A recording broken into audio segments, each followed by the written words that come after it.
부활하신 날을 기념하는 절기입니다. 1년에 한 번 부활절을 기념하면서 다시 한번 부활을 되새기고 그 부활이 어떤 부활인지, 그래서 우리가 어떤 삶을 살아야 될지를 다시 다짐하는 것이 절기죠. 여러분들 신앙생활 오래 하신 분들은 이 부활의 내용을 다 알고 있습니다. 그러나 또 절기를 통해서 확인하는 거고 또 다짐하는 시간인 것입니다. 사람은 죽음이 끝이 아니죠. 죽은 다음에 다시 살아납니다. 그 역사적 사건이 바로 예수님의 부활입니다.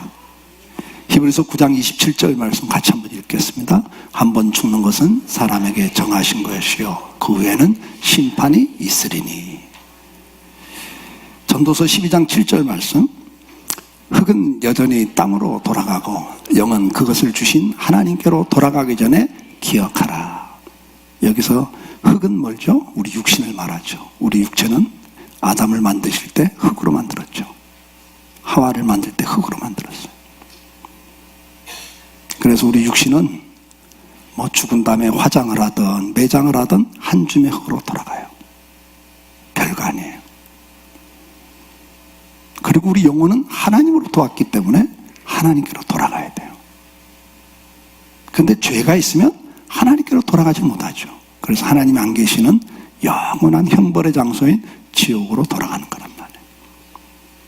그래서 사람들이 이걸 알아요. 영혼이 있기 때문에 그 영혼은 느끼고 있는 거예요. 죽음은 끝이 아니라 돌아간다. 그래서 우리나라 사람들은 돌아가셨다 표현하는 거죠. 알고 있는 거예요. 돌아간다.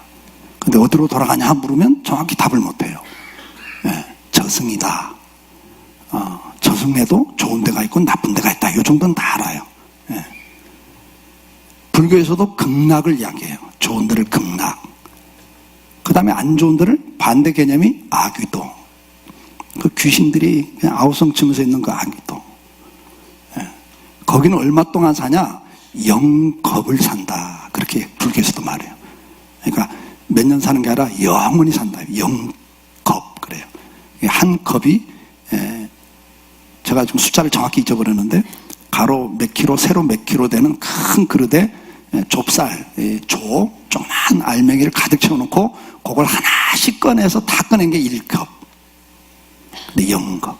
그렇게 거기 가서도 고통을 당한다. 불교에서도 그 이야기네요. 그러니까 본능적으로 사람들은 알고 있어요. 이집트의 파라오들도 사후세계를 준비했죠. 중국의 진시황도 사후세계를 준비해요. 사람은 다 느끼고 있어요. 죽음은 끝이 아니다. 근데 성경은 정확히 이야기를 해요. 사람이 한 번 죽는 건 하나님이 정하신 바고 그 외에는 뭐가 있다? 심판이 있다. 너의 육신은 흙으로 만들었기 때문에 한 줌의 흙으로 돌아가기 전에, 너의 영혼이 하나님께로 돌아가기 전에 창조주를 기억하고 살아라. 그렇게 말씀을 한단 말이죠. 부활이라고 하는 것은 왜 필요한가? 왜 죽은 이 육신을 가지고 바로 그냥 천국을 못 가고 변화를 받아야 되는가? 그 부분을 우리는 또 기억을 해야 되는데, 먼저 이 부활에 대해서, 사후 세계에 대해서 성경은 여러 가지로 이야기를 합니다. 먼저 구약의 욥기 19장 25절 27절 말씀 같이 읽어봅니다. 내가 알기에는 나의 대속자가 살아계시니 마침내 그가 땅 위에 서실 것이라. 내 가죽이 벗김을 당한 뒤에도 내가 육체가 밖에서 하나님을 보리라. 내가 그를 보리니 내 눈으로 그를 보기를 낯선 사람처럼 하지 않을 것이라. 내 마음이 초조하구나. 자, 여기 보면 욥기를 통해서 뭐라고 하니까 내가 알기에 나의 대속자가 살아계신다. 25절에 내 대속자가 살아계신다. 근데 그분이 이 땅에 서게 된다 그래요. 나의 대속자가 살아계신 분인데 이 땅에 서신다. 이건 주님의 재림을 구약에서 이미 이야기를 이렇게 해요. 그러면서 26절에 구체적으로 설명을 해주죠. 내 가죽이 벗김을 당한 뒤에도 내 피부가 다 썩은 다음에 내가 육체 밖에서 누굴 보리라? 하나님을 보리라. 그러니까 앞에 대속자가 바로 하나님이란 말이에요. 그 하나님이 땅 위에 서신다. 내가 죽음 후에 내 육체 밖에서 그분을 본다. 우리가 육체가 죽는다는 건 내 안에 있는, 내 육체 안에 있는 영혼이 육체를 벗어나는 것. 혼이 나갔다 그래요. 혼났다 그러죠. 죽을 뻔하면 혼났다. 다 우리 말 속에 그게 들어있잖아요. 혼이 나갈 뻔했다고 말이에요. 혼이 나가면 죽는 거예요. 영혼이 내 몸 바깥으로 나가면 그게 죽음이라고 말해요. 근데 이 죽은 다음에 하나님을 봐한다. 하나님을 본다. 그래요. 그러면서 27절에 뭐라고 그래요? 하나님을 보는데 낯선 사람처럼 하지 않는다. 딱 보면 안다 그 말이에요. 여러분 모세 얼굴 아세요? 베드로 얼굴 아세요? 또 성만찬 그림 보고 베드로 그러면 안 되고 상상해서 그린 거니까. 이사야 모르죠. 근데 그날 천국 가서 딱 보면 알아. 아 모세시구나. 아 이사야 선지자구나. 아 에레미야시구나. 우리 딱 보면 알아요. 예. 낯설지 않습니다. 왜? 우리가 부활을 하면 우리 지성까지도 원래 창조될 때처럼 완전하게 변화가 돼요. 딱 보면 알아요. 지금 그걸 구약에서 이미 이야기를 하고 있죠.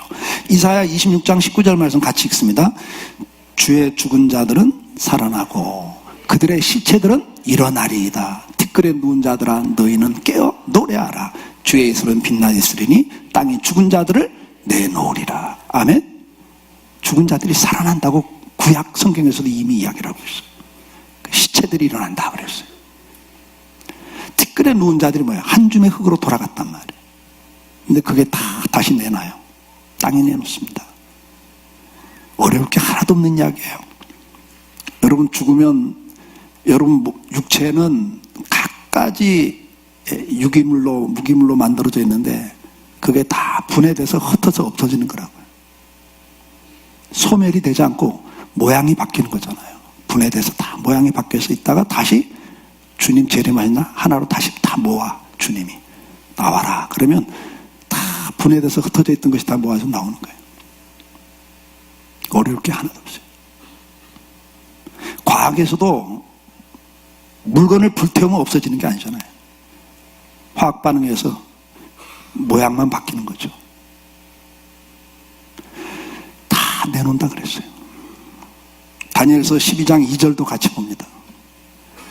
땅의 티끌 가운데서 자는 자 중에서 많은 사람이 깨어나 영생을 받는 자도 있겠고 수치를 당하여 영원히 부끄러움을 당할 자도 있을 것이며 그랬어요. 다 일어납니다. 티끌 가운데 다 일어나요. 근데 영생을 받는 자도 있지만 수치를 당하는 영원히 부끄러움을 당하는 자들이 있다 그랬어요. 신약에서도 수없이 많은 부분을 부활을 증명하고 있습니다. 고린도전서 15장 13절 말씀 같이 읽습니다. 만일 죽은 자의 부활이 없으면 그리스도도 다시 살아나지 못했으리라. 부활이 없다면 예수님도 살아날 수 없었다. 그러니까 예수님 살아난 걸 보니까 부활이 있다 선언을 하고 계셔요. 23절 말씀 23절 그러나 각각 자기 차례로 되리니 먼저는 첫 열매인 그리스도요 다음에는 그가 강림하실 때 그리스도에게 속한 자요. 오늘 본문 5장 29절 같이 한번 또 읽습니다. 선한 일을 행한 자는 생명의 부활로 악한 일을 행한 자는 심판의 부활로 나오리라. 요한복음 11장 25절 예수께서 이르시되 나는 부활이요 생명이니 나를 믿는 자는 죽어도 살겠고 죽어도 살아요 여러분.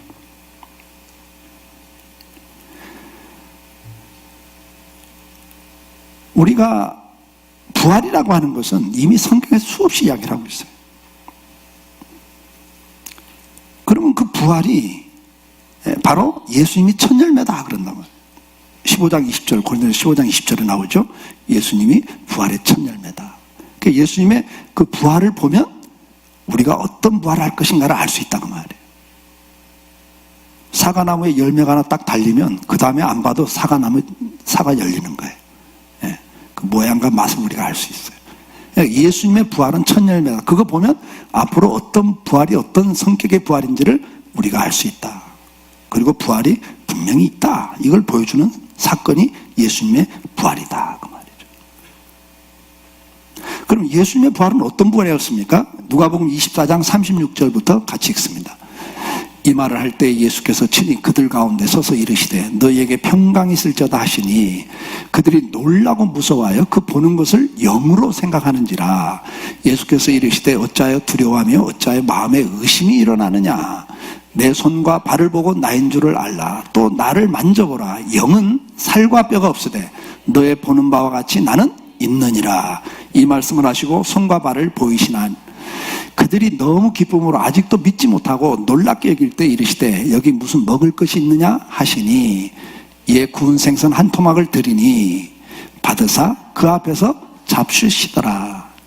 이게 예수님이 부활한 다음에, 예수님이 십자가에 죽고 난 다음에 핍박이 있잖아요. 예수 믿는 사람들을 또 죽이려고 하고 협박을 하고 하니까 제자들이 다 지금 다락방에 숨어 있는 거예요. 문을 걸어 잠그고 두려움에 지금 낙심이 돼갖고 숨어 있는데 예수님이 그냥 쓱 나타난 거란 말이에요. 문도 안 열어줬단 말이에요. 그냥 쓱 나타나니까 이게 영인 줄 알았다, 귀신인 줄 알았다 그 말이에요. 영인 줄 알고 제자들이 혼비백산하고 놀란 거란 말이에요. 지금 상황이 그런 상황이에요. 그때 주님 뭐라 그래요? 야, 나다, 나. 왜 이렇게 놀래냐? 아니, 예수님이라 할지라도 문도 안 열고 어떻게 들어오냐 이거죠. 이건 영이다. 그러니까, 야, 영이 만질 수 있냐? 만져봐라. 그래도 너무 놀래가지고 못 믿고 있으니까 뭐라 그래요? 야, 먹을 거 있으면 좀 가져와라. 그때 생선 한 토막을 갖다 드리니까 그걸 그들 앞에서 잡수셨다 그랬어요. 무슨 이야기입니까? 부활은 우리 영혼만 부활하는 게 아니라 그 말이에요. 육체가 같이 부활하는 거예요. 만질 수 있는 부활이에요. 요한복음 20장 20절 말씀 같이 한번 봅니다. 이 말씀을 하시고, 그다음 20절, 이 말씀을 하시고 손과 옆구리를 보이시니 제자들이 주를 보고 기뻐하더라. 이 손에 못자국, 옆구리에 창자국을 보여주신 거예요. 그리고 생선을 먹으셨다고요. 귀신이 먹는 거 봤어요? 제사상 차리고 나면, 제사 드리고 나면, 절하고 나면 음식이 없어져요? 아니잖아요. 여러분이 다 드시잖아요. 근데 예수님은 제자들 앞에서 드셨어요. 그게 부활하신 주님의 몸이에요. 자, 그러면 왜 이 부활이 필요한가? 이 부활은 변화가 되는 거예요. 변화가. 고린도전서 15장 42절 말씀 같이 읽습니다. 죽은 자의 부활도 그와 같으니 썩을 것으로 심고 썩지 아니할 것으로 다시 살며. 50절 말씀. 형제들아, 내가 이것을 말하노니 혈과 육은 하나님 나라를 이어받을 수 없고 또한 썩는 것은 썩지 아니할 것을 유업으로 받지 못하느니라. 이 썩을 몸을 갖고는 영원히 살 수가 없다 그 말이에요. 그래서 변화가 돼야 돼. 변화가. 영원한 세상에 가서 영원히 살 수 있는 몸으로 바뀌어야 되기 때문에 변화가 돼야 되는데, 그 변화되는 과정이 뭐냐니까 죽음이라는 과정을 통해서 변화가 되는 거예요. 그걸 고린도전서 15장에서는 뭐라고 그래요? 씨앗으로 예를 들어요. 씨앗이 땅에 떨어져 심겨지면 그대로 있으면 싹이 나지 않죠. 그게 썩어지면서 싹이 나는 것처럼, 전혀 다른 모양이 나오는 것처럼 너희 육체도 이 썩을 몸 갖고는 영원히 살 수가 없기에 변화가 필요하다. 그래서 썩을 몸이 썩지 아니할 몸으로 바뀌는 거예요. 고린도전서 15장 52절 같이 읽습니다. 나팔 소리가 나며 죽은 자들이 썩지 아니할 것으로 다시 살아나고 우리도 변화되리라. 이 썩을 것이 반드시 썩지 아니할 것을 입겠고 이 죽을 것이 죽지 아니함을 입으리로다. 이게 변화란 말이에요. 이렇게 변화되는 과정이 부활이라는 과정을 통해서 변화가 되는 거예요. 디모데후서 1장 10절도 같이 읽습니다. 이제는 우리 구주 그리스도 예수의 나타나심으로 말미암아 나타났으니 그는 사망을 패하시고 복음으로써 생명과 썩지 아니할 것을 드러내셨다. 부활은 또 뭡니까? 고린도전서 15장 43절 말씀. 욕된 것으로 신고 영광스러운 것으로 다시 살아나며 약한 것으로 신고 강한 것으로 다시 살아나며 그랬어요. 우리 몸은 욕된 몸이에요. 죄가 들어와 있기 때문에요. 우리 몸은요, 욕심이 있어요. 죽을 때까지 안 없어져요. 평생을 수도에 일생을 바쳤던 수도사들이 죽을 때까지도 계속 치열하게 싸웠던 그런 상념이라고 그러죠. 속에서 일어나는 생각들 8가지가 대표적인 게 있다 그랬습니다. 근데 죽을 때까지 계속 욕심이 나오는 것 중에 대표적인 게 뭔지 아세요? 제일 큰 게 뭔지 아세요? 식욕. 뭐라고요? 식욕, 먹는 거. 이게 끊어지지 않아요. 그래서 그걸 극복하기 위해서 금식하면서 그렇게 수도를 했다고요. 식욕. 그 다음에 두 번째, 끝까지 끊이지 않는 게 성욕, 음욕이 생긴다는 거예요. 죽을 때까지 씨름했던 주제들이에요. 세 번째가 탐심, 욕심. 안토니우스라는 수도사는 엄청난 거부였는데 전 재산을 다 바쳤어요. 예. 다 바치고 수도승이 됐는데 수도원에 들어가서 자기 필기구를 옆에 사람이 썼다고 화가 나는 거예요. 화가. 그거 조그만 걸 욕심을 못 버리는 거예요. 요건 내 건데 내 걸 네가 왜 써? 말도 없이 왜 써? 말이나 하고 써야지 막 이러는 거예요. 전 재산을 바치는데도. 그게 인간은 이게 욕된 거예요, 여러분. 그래서 이 탐심, 그리고 끝없이 그들이 싸웠던 게 뭔지 아세요? 슬픔과 근심. 괜히 우울해지고 슬프고 괜히 근심 걱정이 생기고, 이것이 전 재산을 다 바치고 수도하는 사람도 끊이지 않는 거예요. 그 다음에 다섯 번째가 분노. 아이고, 자존심 건들면 화가 나. 이게 죽을 때까지. 예. 그 다음에가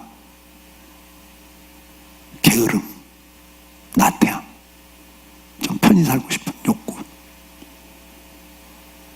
대표적인 게 그 다음에 허영. 다른 사람들한테 인정받고 대접받고 좀 잘 보이고 싶은 그거 허영심. 마지막이 교만. 이 8가지가 대표적인 상념이다. 끊이지 않고 일어나는. 우리는 이렇게 욕된 자들이에요. 그리고 어떻게 천국 가서 살겠어요? 그래가지고 천국 가서도 시험 들고 싸우고 그럴 수 있냐고요? 그럴 수 없는 거잖아요. 그러니까 바뀌어야 돼. 지금 이 땅에 사는 동안에는 저나 여러분이나 다 죄인들입니다. 방법이 없어요. 그래서 이게 바뀌어야 되는 거예요. 그 다음에 약한 것으로 신고 강한 것으로 다시 살며 그랬어요.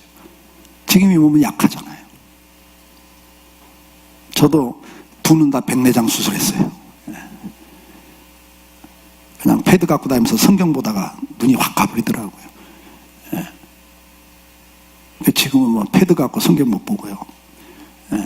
그냥 통독 듣는 걸로 해요. 눈도 그래요. 이제 저도 조금 있으면 이제 귀가 잘 안 들릴 거예요. 관절 이런 데가 서서히 안 좋아져요. 약해요. 앉았을 때 나면 제가 뭐라고 하면서 일어나겠어요? 할렐루야. 그러면서 일어날까? 아이고. 그래, 아이고 소리가 나오더라고요. 이게 얼마나 약한 존재인지 모르겠어요. 몇 년 전만 해도 안 그랬는데 저도 이제는 앉아있다 하면 아이고 하면서 일어나요. 방법이 없습니다. 사고 나면요, 교통사고 나면 터지고 깨지고, 이런 몸 갖고는 영원히 살 수가 없어. 그래서 강한 몸으로, 완전한 몸으로 변화가 돼야 되는 거예요. 그 다음에 15장 44절 보세요. 44절. 44절. 육의 몸으로 신고 신령한 몸으로 다시 살아나나니 육의 몸이 있은즉 또한 영의 몸도 있느니라. 이게 무슨 말입니까, 여러분? 누가복음 24장 36절 37절 같이 읽으면 좋겠어요. 이 말을 할 때 예수께서 친히 그들 가운데 서서 이르되 너에게 평강이 있을 자다 하시니 그들이 놀라고 무서워하여 그 보는 것을 영으로 생각하는 자라. 요 구절을 이제 거기까지만 보면 돼요. 여러분 보세요. 문을 잠가놓고 있는데 그냥 통과했단 말이에요. 만질 수 있는 몸인데 이 공간에 지배를 안 받고 통과를 했어요. 이게 신령한 몸이에요. 그러니까 우리가 부활하면 시간과 공간의 지배를 받지 않습니다. 여러분 친구가 오늘 지금 여러분 집에 찾아가면 못 만나. 여기 와 계시니까. 우리는 어느 공간의 지배를 받고 살아요. 시간의 지배를 받아요. 근데 부활체는 시간과 공간의 지배를 받지 않는 몸으로 바뀌어버려요. 그래서 영원히 살 수 있는 거예요. 그리고 이 부활은 온 인류의 부활이다 하는 거 앞에서 다 말씀드렸어요. 예수 믿는 사람만 부활하는 게 아니라 모든 인간은 한 번 죽고 그 다음에 다 부활해요. 다 부활해서 하나님의 심판을 받게 돼 있어요. 요한복음 오늘 본문 28절에 뭐라고 그랬어요? 이를 놀랍게 여기지 말라. 무덤 속에 있는 자가 다예요. 다. 무덤 속에 있는 자가 다 그 음성을 들을 때가 오나니 선한 일을 행한 자는 생명의 부활로, 악한 일을 행한 자는 심판의 부활로 나오리라. 다 나옵니다. 예외가 없습니다. 저나 여러분 다 죽어요. 그리고 다 부활해서 심판을 받아야 돼요. 그리고 이 부활에는 순서가 있다, 그렇게 말씀했어요. 23절 24절에 그러나 각각 자기 차례대로 되리니 먼저는 천년의 그리스도께서 2000년 전에 부활하셨고, 그 다음에는 예수님이 재림할 때, 그 다음에 그가 강림하실 때 그리스도에게 속한 자들이 먼저, 믿는 자들이 먼저 부활해서 공중에서 주님을 영접하고 잔치를 베풀어요. 그리고 마지막 불신자들이 다 부활해서 하나님의 심판대 앞에 쓴다, 그렇게 순서도 말씀을 하고 있어요.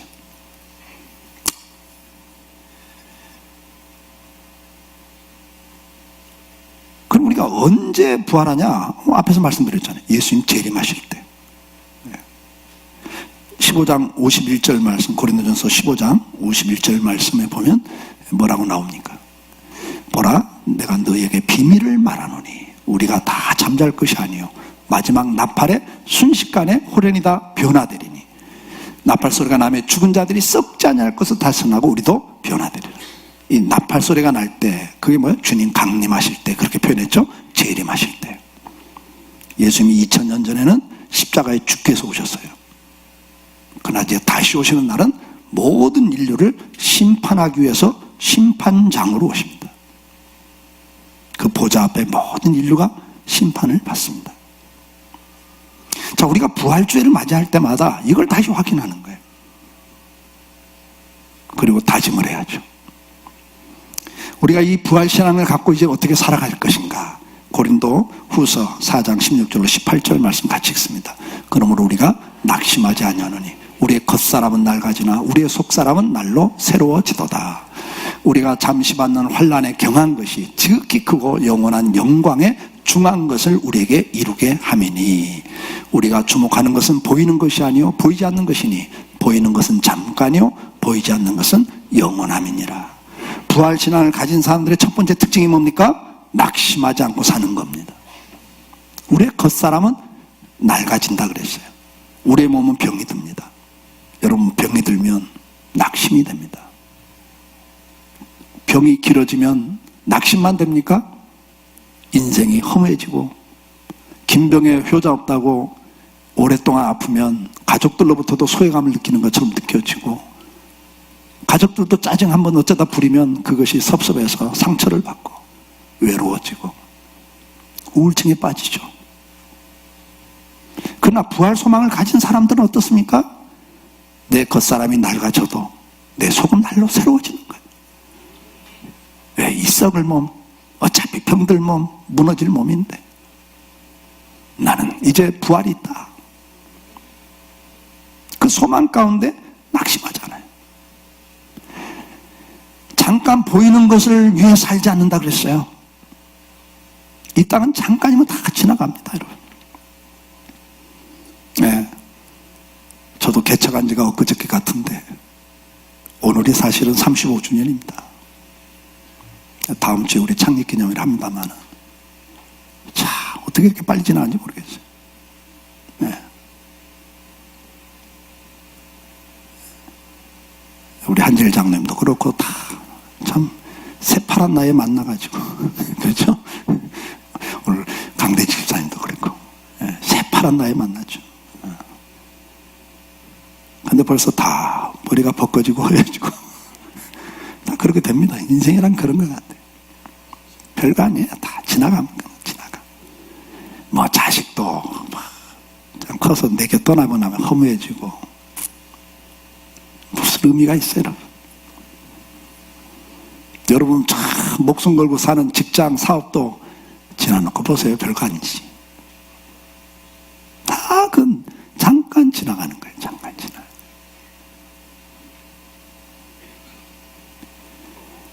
우리가 바라보는 건 뭡니까? 주목하는 것은 보이는 것이 아니다. 이 땅에 보이는 건 잠깐 지나간다. 그래서 우리는 보이지 않는 걸, 영원한 걸 보고 산다. 18절에 그렇게 말씀을 하는 거예요. 보이는 건 잠깐이요 보이지 않는 것이 영원하다. 우리는 천국을 소망 가운데 바라보는 사람이기 때문에 이 땅에서는 낙심하지 않습니다. 좀 실패했으면 어떻습니까? 망하면 어떻습니까? 새벽기도 때 말씀드렸지만 옆에 있는 분을 보면서 한마디 하세요. 이 또한 지나가리라. 다 지나가는 거예요. 별거 아니에요, 여러분. 내가 전에 우리가 부부 생활도 옛날에는 어땠어요? 목숨 걸고 싸웠던 것들 있잖아요. 그렇죠? 사니 못 사니 뭐. 근데 지나놓고 보니까 어때요? 다 별거 아니에요. 예. 저도 목숨 걸고 싸운 게 있거든, 우리 부부간에도. 야, 뭐 어느 때 한 달 동안 말도 안 하고 막 이러면서. 나 그런 사람이에요, 여러분. 예. 근데 다 그게 별거 아니에요, 별거 아니에요. 인생 정말 그렇게 살 것도 없는데 뭐 아웅다웅하고 살 거 없어요. 다 지나가.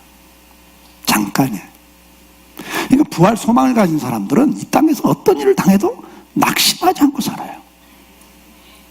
천국이 있기에, 영원함이 있기에 소망 가운데 오늘 하루를 담대하게 살아갈 수 있고 희망을 갖고 살아가고 그 소망이 있기에 인내할 수 있는 거예요. 오늘 그 은혜가 회복될 수 있기를 축복합니다. 두 번째로 부활신앙을 가진 사람들은 고린도전서 15장이 부활에 대해서 쭉 설명하고 마지막 58절에 결론을 이렇게 냅니다. 그러므로 내 사랑하는 형제들아, 견실하며 흔들리지 말고 항상 주의 일에 더욱 힘쓰는 자들이 되라. 이는 너희 수고가 주 안에서 헛되지 않은 줄을 알미라. 부활을 쭉 이야기한 결론이 이거예요. 네가 부활을 믿는다면 흔들리지 마라. 주의 일에 더욱 힘쓰는 자가 되라. 왜냐하면 다른 수고는 다 헛돼요. 주님 앞에 마지막 심판대에 설 때 뭐 대통령 건다고 주님이 오 대통령 그래요? 만왕의 왕이신데 그건 아무것도 아닌데 세상에서는 와 그렇지만 주님 앞에는 그건 아무것도 아니거든요. 그거 가지고는 아무 의미가 없어요. 다 헛된 것들이에요. 잠깐 폼 잡고 살다 가는 거에 지나지 않아요. 그래서 주님이 뭘 말씀합니까? 야 그런데 헛된 데다 인생 투자하지 말고 거기다 못 걸지 마. 네가 주님 앞에 서는 날이 있어. 부활해야 돼. 심판이 있어. 그거 생각한다면 어떻게 살으라고요? 주의 일에 더욱 힘쓰는 자가 되라. 네. 여러분들 저나 여러분이 주님 앞에 선 날까지 주의 일에 더욱 힘쓰는 자가 되길 바라요. 개인의 사명이 있습니다. 가정의 사명이 있어요. 교회의 사명이 있습니다. 그 사명 따라 살다 갈 수 있기를 축복합니다. 할 만큼 했다고 말하지 마세요. 에브라임 지파가 그것 때문에 망했어요. 나는 주님 앞에 가는 마지막 순간까지도 뭐가 있다? 사명이 있다. 주의 일에 힘쓸 게 있다. 그걸 발견하고 달려갈 길을 달려갈 수 있기를 축복합니다. 마지막으로 베드로후서 3장 12절로 14절 말씀 같이 읽습니다. 우리는 그의 약속대로 의가 있는 곳인 새하늘과 새 땅을 바라보도다. 그러므로 사랑하는 자들아 너희가 이것을 바라보나니 주 앞에서 점도 없고 흠도 없이 평강 가운데 나타나기를 힘쓰라. 아멘. 12절부터 보면 3장 12절 하나님의 날이 임하기를 바라보고 간절히 사모하라 그랬어요. 부활 소망을 믿는 성도는 삶의 세 번째 특징이 뭡니까? 사모하고 살기 시작합니다. 뭘 사모해요? 주님 오실 날을 기대하고 살기 시작합니다. 노아 때나 소돔과 고모라 때 그 하나님의 심판을 피하지 못했던 사람들의 특징은 뭐라고 그래요? 먹고 마시고 시집가고 장가고 사고 팔고 집을 짓더니 그래요. 그러니까 무슨 이야기예요? 먹고 사는 일에 마음을 다 뺏기고 살다가 어느 날 갑자기 죽음 앞에 서야 돼요, 여러분이.